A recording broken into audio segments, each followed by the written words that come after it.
कहते हैं इंसान कब फर्श से अर्श और अर्श से फर्श पर पहुंच जाए कोई नहीं जानता। समय बहुत जल्दी बदलता है। कब कोई राजा और कब कोई रंक बन जाए कोई नहीं जानता। सुख दुख, हार जीत, अमीरी गरीबी, उत्थान पतन, सब यही देखना होता है। कुछ ऐसी ही कहानी है नरेश गोयल की। जी हाँ, बंद हो चुकी एयरलाइन जेट एयरवेज के फाउंडर और चेयरमैन नरेश गोयल और उनकी पत्नी अनीता गोयल के नेतृत्व में 5 मई 1993 को जेट एयरवेज की बोइंग विमान ने रनवे से अपनी नोज उठाकर आसमान की तरफ देखा और फिर बादलों से बात करने के लिए उनमें खो गया। जी हाँ, यही वो तारीख है जब जेट एयरवेज ने अपने कॉमर्शियल ऑपरेशन की शुरुआत की थी। जब ये शख्स भारत के आसमान में उड़ने वाली फ्लाइटों का बेताज बादशाह था, एयर इंडिया के महाराजा तक को टक्कर देता था। फोर्ब्स मैगजीन में अमीरों की लिस्ट में भी इस शख्स का नाम शुमार होता था। मगर आज वक्त ऐसा है कि उन्हें मौत की भीख मांगनी पड़ रही है। पिछले 1 साल से जेल में बंद नरेश गोयल अब हर रोज अपनी मौत की दुआ कर रहे हैं। खुद मुंबई की एक अदालत में उन्होंने जज से हाथ जोड़कर मरने की इजाज़त मांगी। नमस्ते, मेरा नाम है अमित सोलंकी और आज हम जो कहानी बता रहे हैं वो जेट एयरवेज के फाउंडर नरेश गोयल की अर्श से फर्श पर पहुंचने की पूरी कहानी है। राजा से रंक से राजा और फिर राजा से रंक बनने की कहानी है नरेश गोयल की। बैंक धोखाधड़ी के मामले में मुंबई की आर्थर रोड जेल में न्यायिक हिरासत में बंद 75 साल के नरेश गोयल ने 1 जनवरी को मुंबई में स्पेशल कोर्ट के जज MG देशपांडे के सामने हाथ जोड़कर गुहार लगा रहे हैं। पहले आप वो जानिए। गोयल ने कहा, मैं जिंदगी की उम्मीद खो चुका हूं। इस स्थिति में जीने से बेहतर होगा कि मैं जेल में ही मर जाऊं। मुझे अपनी पत्नी अनीता की कमी बहुत खलती है, जो कैंसर की आखिरी स्टेज में है। गोयल ने खुद पेश होकर अपनी बात कहने के लिए कोर्ट से पर्सनल सुनवाई की गुहार लगाई थी। नरेश गोयल के मुताबिक वो खुद भी हार्ट, प्रोस्टेट, हड्डी समेत कई बीमारियों से जूझ रहे हैं। जमानत अर्जी के लिए कोर्ट में पेश हुए गोयल ने जज को बताया कि उनकी इकलौती लड़की भी अस्वस्थ है। मानवीय आधार पर 9 जनवरी 2024 को कोर्ट ने गोयल को पुलिस अभिरक्षा में पत्नी से मिलने और प्राइवेट डॉक्टर से अपने स्वास्थ्य को लेकर परामर्श करने की अनुमति दी। नरेश गोयल कैनरा बैंक में 538 करोड़ रुपए की धोखाधड़ी मामले में आरोपी हैं। ईडी ने बैंक धोखाधड़ी के सिलसिले में 1 सितंबर 2023 को नरेश गोयल को गिरफ्तार किया था। अब सवाल यह है कि कैसे एक एयरलाइंस का मालिक इस हालत में पहुंच गया। तो इसके पीछे एक लंबी कहानी है जो बेहद ही दिलचस्प भी है। कैसे महीने में 300 रुपए की सैलरी वाला एक व्यक्ति करोड़ों की एयरलाइंस का मालिक बन गया और फिर एक झटके में कैसे अर्श से फर्श पर आ गया। देश की आज़ादी के 2 वर्ष बाद साल 1949 में पंजाब के संगरूर में एक आभूषण व्यापारी के घर में जन्मे नरेश गोयल का बचपन बेहद मुश्किलों से गुजरा था।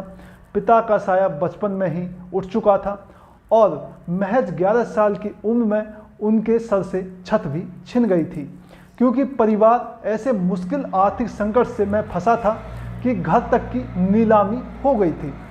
1967 में जब नरेश गोयल 17-18 साल के थे और पटियाला के विक्रम कॉलेज ऑफ कॉमर्स से ग्रेजुएशन कर रहे थे, तब जिम्मेदारियां और घर की आर्थिक ज़रूरतों को पूरा करने के लिए उन्हें नौकरी शुरू करनी पड़ी।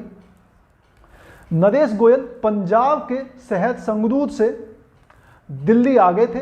वो बंगाली मार्केट के एक कोठी की बरसाती में रहते थे। उन दिनों तक दिल्ली में बरसाती कल्चर था। कई मकान मालिक अपने घरों के तीसरे फ्लोर में एक कमरा बना देते थे। कुछ इसी तरह की बरसाती में नरेश गोयल रहते थे। वहाँ पर रहते हुए उनकी मुलाकात मार्केट में बंगाली स्वीट्स के मालिक लाला भीमसेन से होने लगी। वह नरेश गोयल से उनके काम धंधे का हालचाल पूछते। लाला भीमसेन अपने कस्टमर से लेकर बंगाली मार्केट में रहने वालों के भी हमदर्द हुआ करते थे। कहते हैं उन्होंने नरेश गोयल को भी पार्ट टाइम अपनी दुकान में काम देना शुरू कर दिया। वह नरेश गोयल के लिए स्ट्रगल के दिन थे। नरेश गोयल सुबह शाम बंगाली स्वीट्स में खाना खा लेते। वह दिन में अंसल भवन में दास एयरलाइंस नाम की एक एयरलाइंस की टिकटें बेचने वाली कंपनी में काम करते। रोज़ कुछ घंटे बंगाली मार्केट में जॉब भी करते। कभी कभी बंगाली मार्केट के करीब की रिफ्यूज मार्केट में जाकर कुट्टन के साउथ इंडियन रेस्टोरेंट में भी खाना खा लिया करते। उन्होंने अपने मामा सेठ चरणदास रामलाल की ईस्ट वेस्टर्न नाम की ट्रैवल एजेंसी में 300 रुपये महीने पर नौकरी की शुरुआत की। नरेश गोयल को करीब से जानने वाले वायुदूत एयरलाइंस के फाउंडर चेयरमैन हर्षवर्धन बताते हैं कि वह दिल्ली में नौकरी करने के इरादे से तो बिल्कुल नहीं आए थे। उनके कई ख्वाब थे। वह आकाश को छूने का इरादा रखते थे। इसलिए कुछ दिनों तक नौकरी करने के बाद नरेश गोयल ने इराक और कुवैत एयरलाइंस की टिकटों को बेचने का काम शुरू कर दिया। तब इराक एयरलाइंस का दफ्तर कस्तूरबा गांधी मार्ग के अंसल भवन में था। नरेश गोयल का धंधा चमकने लगा। काम चला तो नरेश गोयल ने कृष्णा नगर में एक घर खरीद लिया, पर बंगाली मार्केट की बरसाती नहीं छोड़ी। साल 1969 में इराकी एयरवेज ने नरेश गोयल को अपना पब्लिक रिलेशन मैनेजर नियुक्त किया।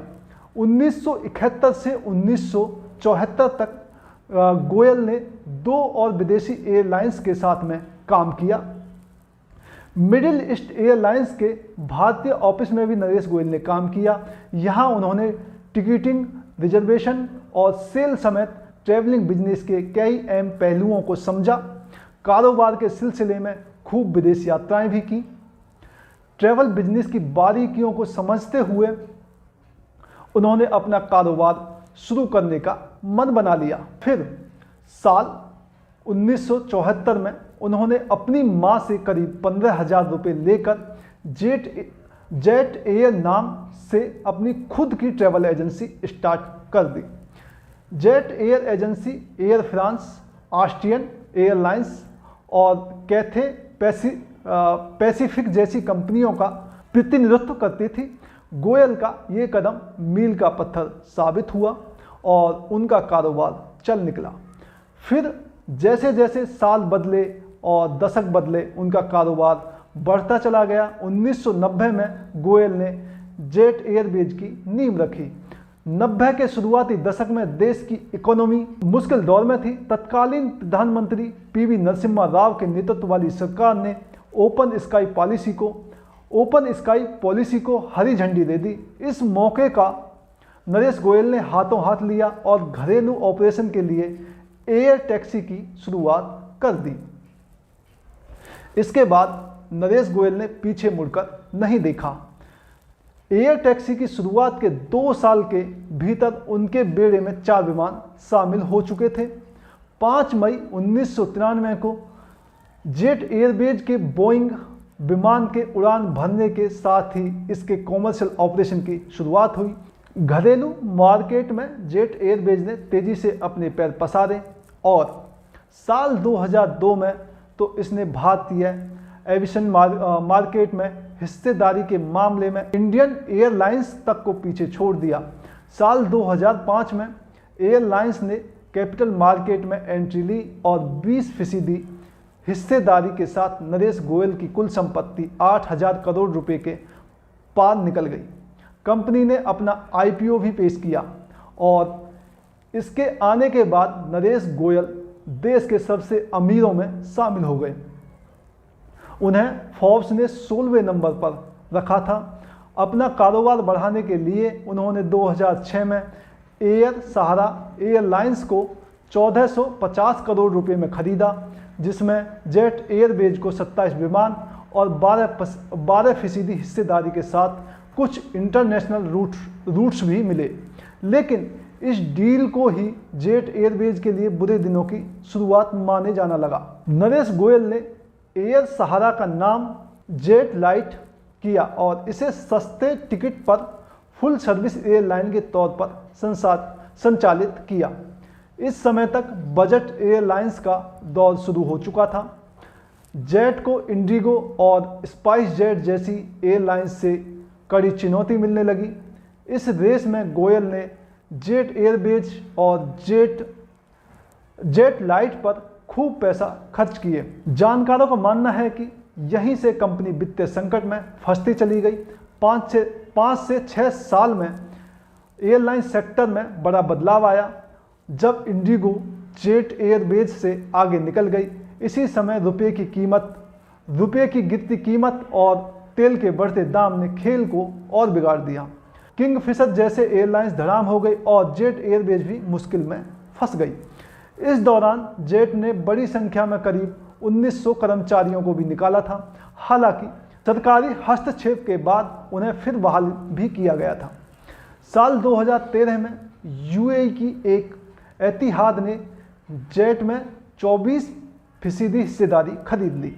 वहीं एयरलाइंस पर कर्ज लगातार बढ़ता गया। नवंबर 2018 तक जेट एयरवेज पर 25 बैंकों का करीब 8,500 करोड़ रुपए का कर्जा हो गया। जनवरी 2019 में एयरलाइंस ने बैंकों के कर्जे चुकाने में देरी की, जिससे उसकी रेटिंग भी गिर गई। बुरे दौर में यूएई की एतिहाद नरेश गोयल की आखिरी उम्मीद खत्म कर दी और 25 साल में आसमान की बुलंदियों को छूने वाली जेट एयरवेज धराशायी हो गई। उसे ऑपरेशन बंद करना पड़ा। फिलहाल की बात करें तो नरेश गोयल 538 करोड़ रुपए के कैनरा बैंक धोखाधड़ी केस में आरोपी हैं। कोर्ट के रिकॉर्ड के अनुसार इस मामले में पिछले साल 1 सितंबर 2023 को गोयल को हिरासत में लिया गया था। वह फिलहाल मुंबई की आर्थर रोड जेल में न्यायिक हिरासत में है।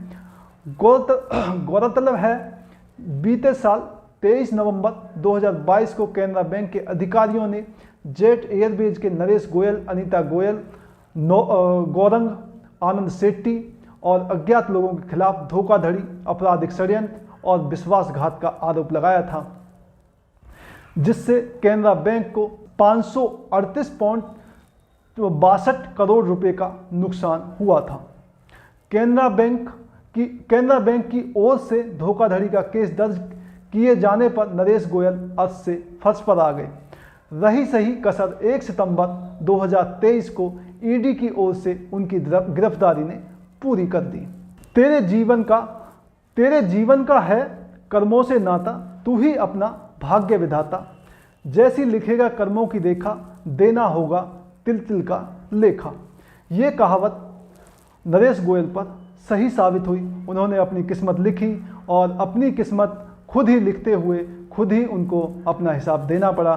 तो जो होता है वो यही होता है और अर्श से फर्श पर जाना, फर्श से अर्श पर जाना, अर्श से फर्श पर आना, ये पूरी कहानी से आप सीख सकते हैं कैसे अच्छे से आप अपना काम कीजिए और धोखाधड़ी और फ्रॉड के चक्कर में आदमी कहीं से कहीं ऊपर से भी नीचे आ सकता है। ऐसी बहुत सारी कहानियां हैं और आप देखते रहिए क्राइम आजकल। एक और नई सच्ची कहानी के साथ मिलूंगा आपको।